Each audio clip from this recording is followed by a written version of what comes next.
Recordar a nuestros maestros, un programa para reflexionar problemas de nuestro tiempo a la luz de los grandes pensadores.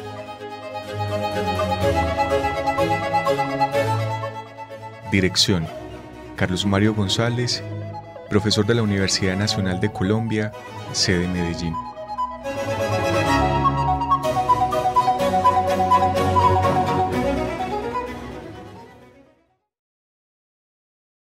La emisora de la Universidad Nacional de Colombia, sede Medellín, Radio UNAL Medellín, transmite este programa, Recordar a nuestros maestros, y les da un cordial saludo, amables oyentes. El programa es realizado por la Fundación Biblioteca Franz Kafka, BFK. A Jorgito Benjumea, agradecimientos por la labor que realiza en la edición del programa. Título de la serie: Consideraciones al paso sobre el amor, la muerte, el mal y otras grandes ideas. Título del programa de hoy: Lo imposible en los vínculos humanos. 4. Si en ese largo recorrido de 2500 años que ha tenido la cultura occidental, hacemos unos cortes muy gruesos en 4 grandes bloques, que obviamente al interior de cada bloque habrá todos los matices que los historiadores podrán precisar, etc. Pero se puede establecer también un patrón general que gobierna una larga época. Si esos 4 grandes momentos históricos los caracterizamos, la antigüedad grecolatina, por una actitud ante la vida y una posición del ser humano en ella, en donde la noción trágica de existir era fundamental, entendiendo por trágico esa conjugación entre la certeza de la muerte, la finitud ineludible que nos gobierna como seres humanos, y al mismo tiempo el amor a la vida, la afirmación de la vida. Combinar esas dos cosas es lo que propiamente podemos llamar lo trágico en los griegos, y que se extendió, aunque he dicho que difuminándose progresivamente, hasta el Imperio Romano. Es una época entonces donde el valor del conocimiento es muy importante, el ser humano goza con el conocimiento, se sorprende ante el mundo, y por eso los 2 registros principalísimos que se tienen atañen por un lado con el arte en todas sus manifestaciones escultórica, arquitectónica, teatral, etc. Y por otro lado con la filosofía. Entonces es el primer gran bloque que va más o menos del siglo V antes de nuestra era hasta el siglo IV de nuestra era. Podríamos decir que teníamos una humanidad en Occidente gobernada por una actitud ante la vida en donde se intentaba vivir la vida lo más intensamente y se hacía del conocimiento en todas sus expresiones una herramienta fundamental.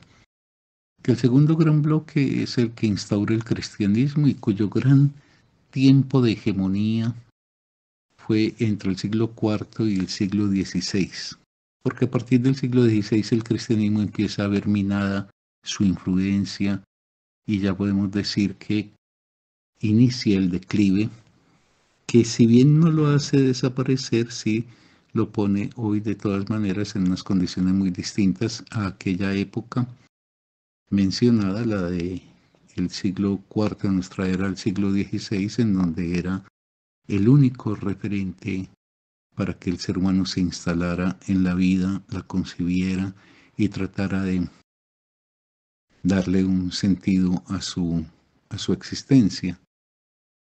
Ese cristianismo ya no es trágico ese cristianismo, lo que le plantea al ser humano es la resignación.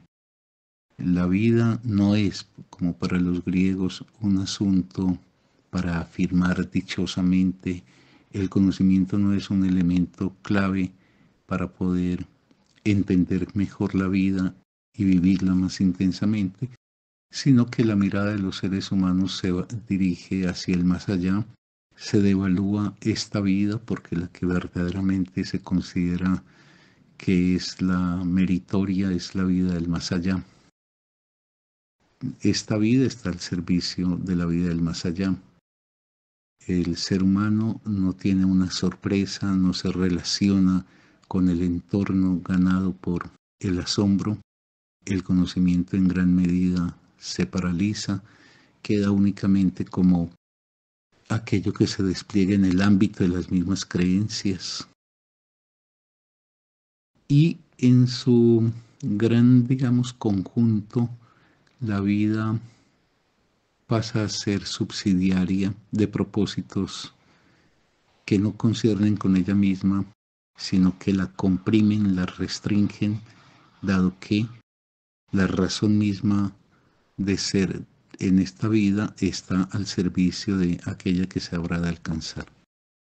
Y entonces estamos en el gran periodo que llamamos la modernidad, que yo lo voy a entender en un sentido muy amplio, como comenzando con el Renacimiento y terminando en nuestros días, o llegando hasta nuestros días. Solo que al interior de ese gran bloque del siglo XVI al presente hago una división corto a comienzos del siglo XIX para definir la primera parte como modernidad temprana, modernidad inaugural, y la segunda como modernidad tardía o modernidad, si se quiere decir, terminal en el sentido pues de una modernidad que cobra diferencias con respecto a su primera versión. Sitúo esto en el Renacimiento porque este periodo significa el retorno del ser humano a una atención dirigida al mundo en el deseo de conocerlo. Entonces tenemos, por ejemplo, los grandes desarrollos que se alcanzarán en la ciencia, en relación, por ejemplo, al mundo astronómico, etcétera, pero también el despliegue del conocimiento sobre el mismo ser humano. Se intenta filosofar otra vez qué es el ser humano. Se le da al arte una gran importancia. El arte es una forma de la dicha en la vida. El arte es una manera de palpar la vida en sus muy distintas posibilidades. El Renacimiento instaura también pues el lugar del razonamiento fundamentado, porque el tema con el cristianismo es que el saber que produce es un saber centrado en creencias. La creencia pues se sabe, es una afirmación que no tiene cómo probarse. Sobre ella se puede luego montar una lógica de derivaciones, etcétera, como hizo por ejemplo la escolástica en la Edad Media, pero la recuperación de la racionalidad que había sido instaurada por los griegos, la recuperación de esa racionalidad por parte del Renacimiento es lo que va a permitir que otra vez las formas rigurosas de pensar empiecen a darse, se recuperen respecto de ese periodo de letargo que fue el periodo de hegemonía cristiano. Entonces tenemos el desarrollo en la ciencia, en las artes, tenemos el gran desarrollo en la filosofía, Descartes, Kant, o antes de Kant, Spinoza, etc. Y ese periodo, esa modernidad que tendrá su momento de clímax en el siglo XVIII con la Ilustración, tiene una caracterización, por lo menos que yo así se la asigno, y es que es en la recuperación del valor de la propia vida humana, de la maravillosa condición y expresión de la existencia, de un gran optimismo. La palabra que le compete a esta época es el optimismo. se cree profundamente que el redescubrimiento de la racionalidad, que los beneficios del ejercicio de la racionalidad, que la recuperación del arte, pues permitirán que finalmente el ser humano se ponga el timón de su propia existencia y la pueda conducir hacia puertos felices y dichosos. Y tendríamos, y en ese sentido, pues digo que esa modernidad inicial yo la califico con un término que es el de optimismo. Se es muy optimista, es decir, si encauzamos bien las cosas, llegaremos al puerto anhelado, que es la dicha, la felicidad, la armonía, etc. Y está el último fragmento, que es el de la modernidad tardía, en donde otros pensadores y obviamente circunstancias sociales que se van presentando empiezan a cuestionar ese optimismo original de la Ilustración o de la modernidad temprana y empiezan a plantear que la existencia humana merece ser vivida, merece ser pensada, merece ser llevada al despliegue de sus mejores posibilidades, pero que la existencia humana no está garantizada que tenga ningún puerto final dichoso. Y a esta última parte de la historia yo le quiero asignar como calificativo que es una época del escepticismo actuante. Por ende, a lo largo de un recorrido tan vasto y con el atrevimiento que tengo de hacer periodizaciones tan grandes para establecer algunos criterios definidores de cada periodo, tendría la secuencia que viene de lo trágico a la resignación, al optimismo y al escepticismo actuante. Y voy a tratar de mostrar por qué la modernidad tardía, cuando cuestiona lo que la modernidad primera había formulado, lo que la modernidad temprana había planteado y que le había conducido al optimismo, digo, la modernidad tardía no bascula hacia el pesimismo. Voy a tratar de mostrar, y obviamente todo esto en el horizonte de lo que voy lentamente tratando de perfilar para llegar con mejor fundamento a mis afirmaciones sobre el tema de por qué los vínculos humanos hoy deben ser replanteados respecto de los grandes ideales que alentaron, que animaron otro periodo de la humanidad como fue el que caracterizó a la modernidad temprana. Que no hay un pesimismo, no es que la oposición al optimismo de la modernidad temprana haya rebotado en un pesimismo. Y voy a tratar de mostrar, en gracia pues a algunos de los pensadores más representativos de esta modernidad tardía, que lo que se da en ellos es una recuperación en gran medida de lo que es una posición trágica, porque nuevamente se valora la vida, se la piensa, se le reconocen todas las dificultades y todas las limitaciones que tiene para ejercerla en función de los ideales que nos animan, pero no se la degrada ni se la devalúa ni se la posterga, sino que se la trata de tomar con todas sus posibilidades significativas. Y que ahí entonces lo que se construye es una posición de un escepticismo en el sentido de que no se aspira pues a un logro perfecto o ideal, pero actuante.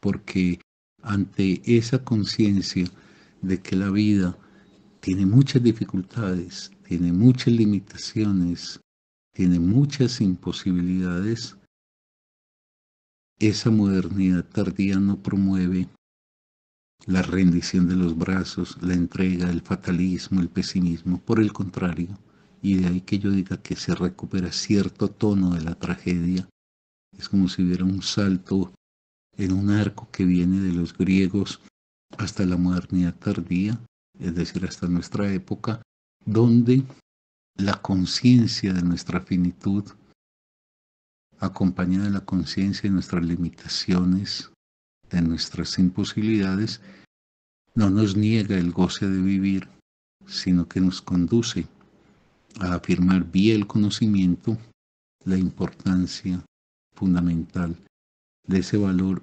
único, exclusivo, de ese valor imposible de suplir que se llama la vida.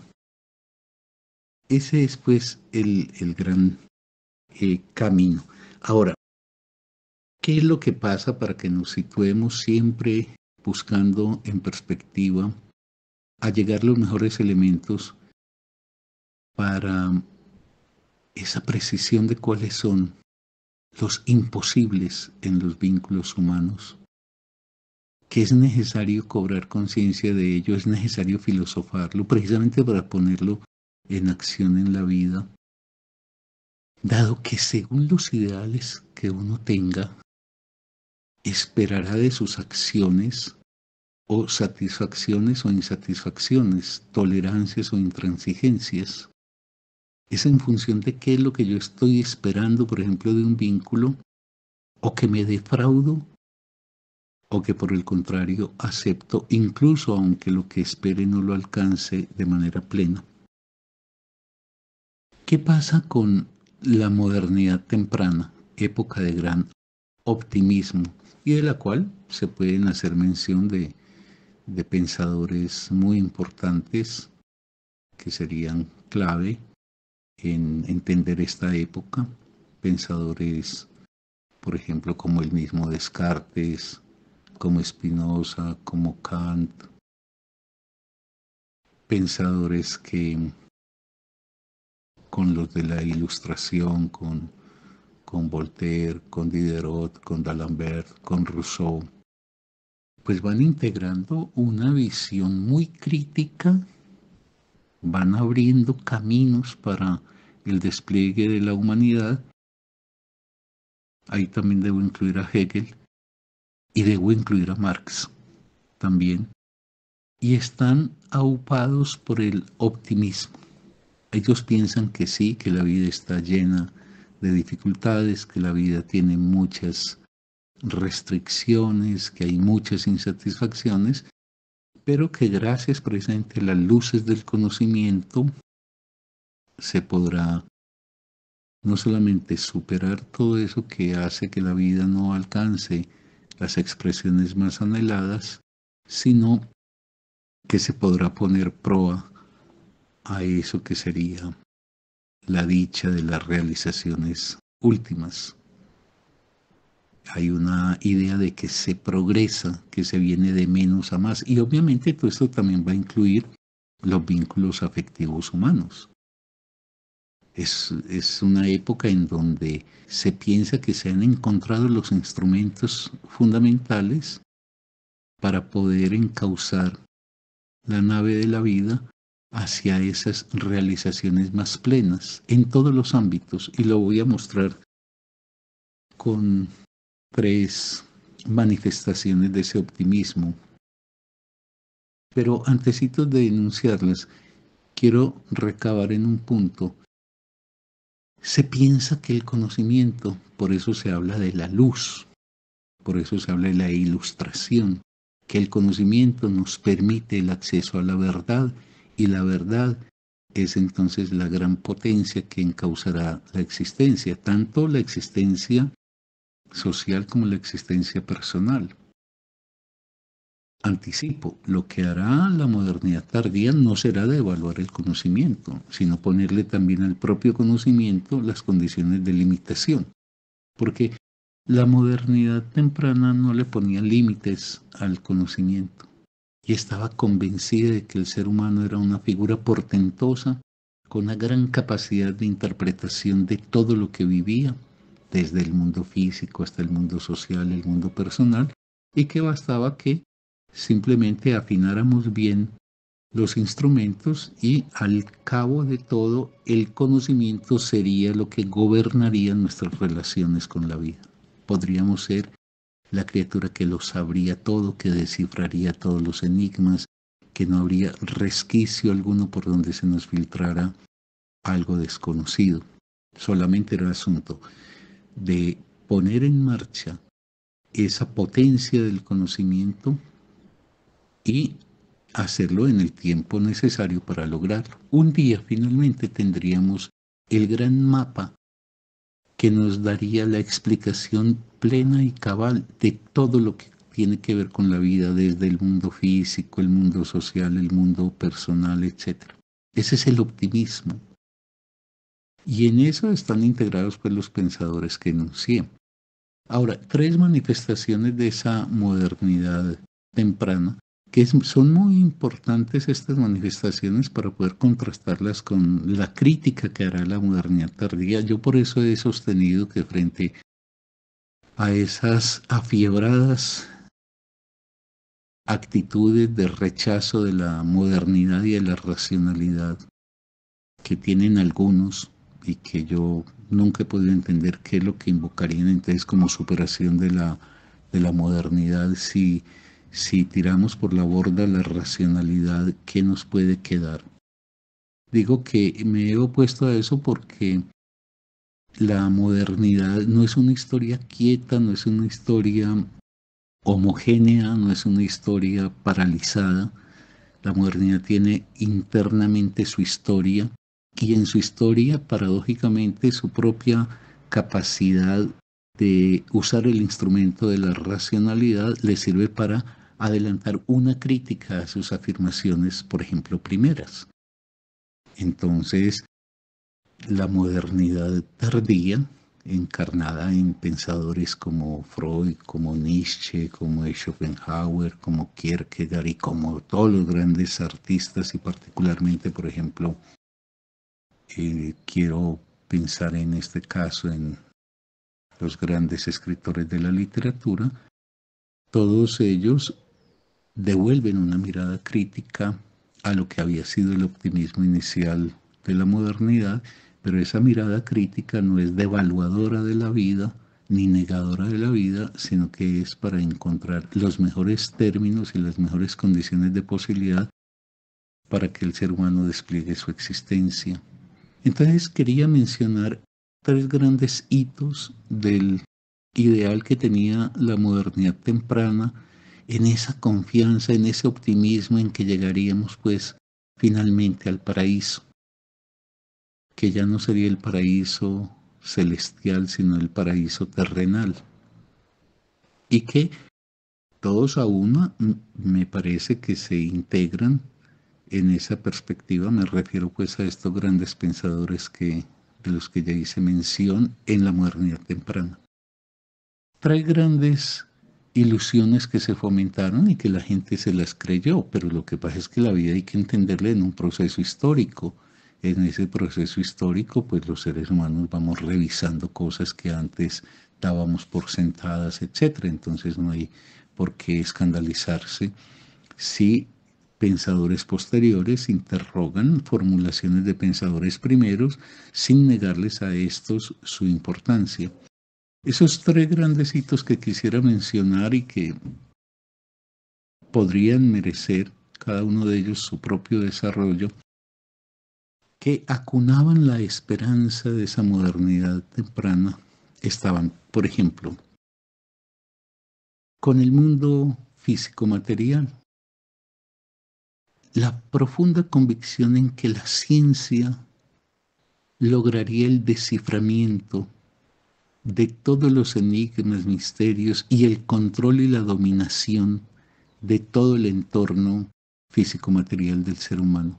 Entonces la confianza en la ciencia además articulada a la tecnología, nos traerá la vida anhelada, el mundo será un granero de producción para la solución de las necesidades de subsistencia, pero la ciencia es el camino real que nos llevaría pues a poder conquistar todo aquello que requerimos y ello en exuberancia. Pero estaba también al lado de la ciencia como la ilusión de finalmente alcanzar la plenitud en el dominio de la naturaleza, estaba al lado de eso la gran ilusión política. Se pensaba que ahora, gracias al conocimiento y al desciframiento que se podía hacer de las problemáticas sociales y políticas, se podría alcanzar finalmente un rumbo que nos condujese a una sociedad justa, a una sociedad igualitaria, a una sociedad de la libertad, etc. Y ahí confluyeron tanto las ilusiones burguesas. Entonces la democracia liberal, se pensaba, iba a ser la forma apropiada mediante la cual los seres humanos resolverían ya toda la conflictividad propia de los vínculos sociales que establecen. Entonces el segundo granito es la política. Hay una gran ilusión y por eso yo ahí incluyo a Marx. Marx cree que efectivamente todo lo que la humanidad ha vivido es superable y por eso es imposible negar que él llegó a tener la consideración de que este rumbo, muy en la línea como hijo de Hegel, de que íbamos en un progreso incesante hacia lo absoluto en este caso sería llegar a una sociedad sin clases, sin Estado, etc. Y una tercera ilusión que se fomentó y que paradójicamente nace en el periodo de la modernidad tardía, pero como más bien un contraefecto a la ilustración, proviene del romanticismo. El romanticismo es una expresión que trata de contrastar a la ilustración en su confianza en la racionalidad. Y el romanticismo recupera la importancia decisiva que en la vida humana tiene el mundo de los afectos, el mundo de los sentimientos, el mundo de la sensibilidad, que en cierta manera el auge ilustrado y la gran ilusión ilustrada había puesto pues en lugar, si no secundario, por lo menos muy poco apreciado. Y el romanticismo trajo consigo, en un contraste pues con la ilustración, aquella actitud que definía que el ser humano, desde su capacidad de sentimiento, podía finalmente lograr el encuentro con el otro. Entonces aparece el amor en su versión romántica y esa extensión del amor que es la amistad. En el amor romántico, el anhelo que se constituye es que finalmente he de encontrar a alguien con quien me plenificaré en tal encuentro, a alguien que será la totalidad de lo que a mí me puede constituir. Entre los dos conjuntaremos una experiencia vital que nos permitirá, dada esa unidad lograda, una dicha sin ningún tipo de dificultad o una dicha que alcanzará pues los ribetes de lo supremo. El romanticismo, como una variante nacida en la modernidad tardía, será entonces la que señalará que los vínculos humanos son perfectamente concebibles como vínculos que se dirijan hacia el alcance de una armonía, de un encuentro pleno y logrado entre los amantes, y esto también, lo veremos, se puede hacer extensivo al tema de cómo concibió la amistad.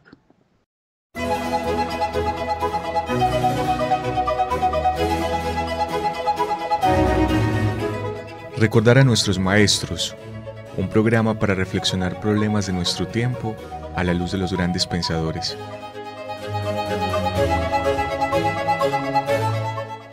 Dirección: Carlos Mario González, profesor de la Universidad Nacional de Colombia, sede Medellín.